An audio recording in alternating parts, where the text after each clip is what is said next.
strategy. And I use a lot Robert Kiyosaki. Robert Kiyosaki is like a type of a mentor, is an indirect mentor that I've read his books, I've watched his videos, I follow his systems, and he's one of my mentors.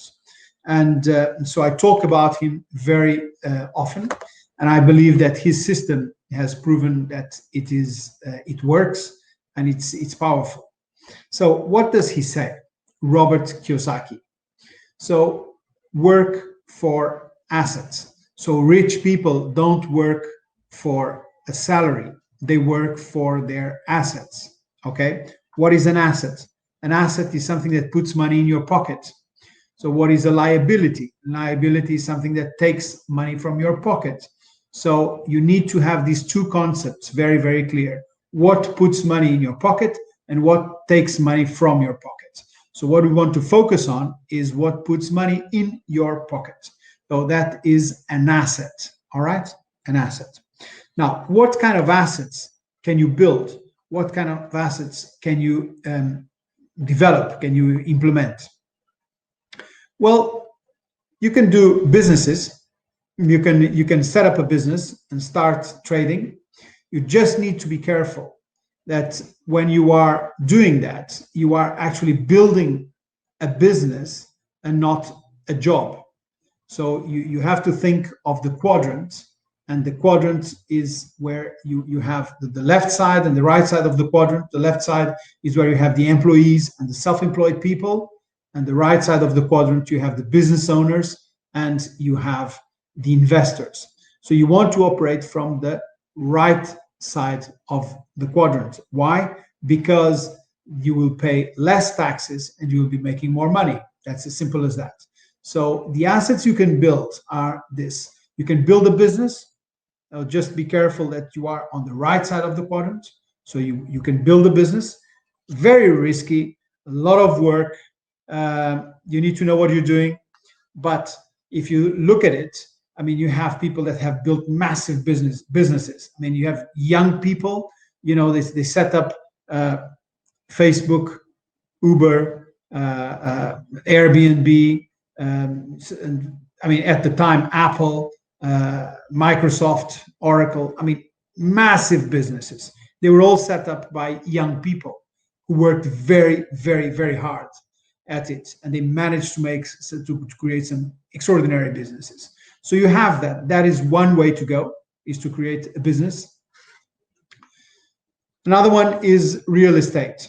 Real estate is also a strong possibility. So you can start buying, you know, flats, buildings, etc., and you get the rent. So you get your income that starts coming from your rent. So if you go away on holidays, your tenants will still be paying the rents, hopefully, and you will have your income. Now, when you combine the business with the real estate, it's very powerful. Why? Because the business is hopefully generating profits. Those profits you can invest in real estate instead of paying taxes, for instance. Okay, so that's very important and very powerful as a strategy, business and real estate. Then you have paper assets. Paper assets is what you can do with stocks, bonds, and etc. Okay, so this is what you can do. You can invest in the stock market. So you have this.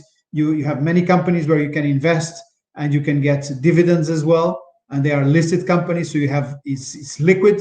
So you can, if you make a mistake, you can get out very quickly, and you can get in very, very quickly as well. When you talk about businesses and real estate, you can't get in and out very quickly. Especially, you can't get out very quickly. If you get in, you're stuck, and it may take a long time, if at all, for you to get out. Okay, so paper assets is one way to get in and out quickly. There is liquidity. If you make a mistake, it's all right, and it's part of the game. So, so this is also one of the assets. The other one is commodities.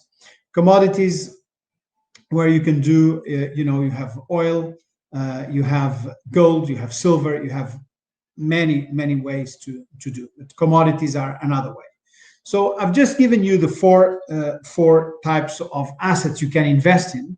I have posted a video yesterday, a 2-minute video from Robert Kiyosaki. He talks about this. So today was just a bit of a review and maybe getting to a little bit more details about that. But the idea is that you understand what can be done, and you need to start, in order to invest in any of these categories, any of them, you need to start your financial education. Financial education is very important. It's because without it, it's very dangerous to get involved with this stuff. Okay, good. That's what I wanted to share with you today. We'll be talking about that more during the week.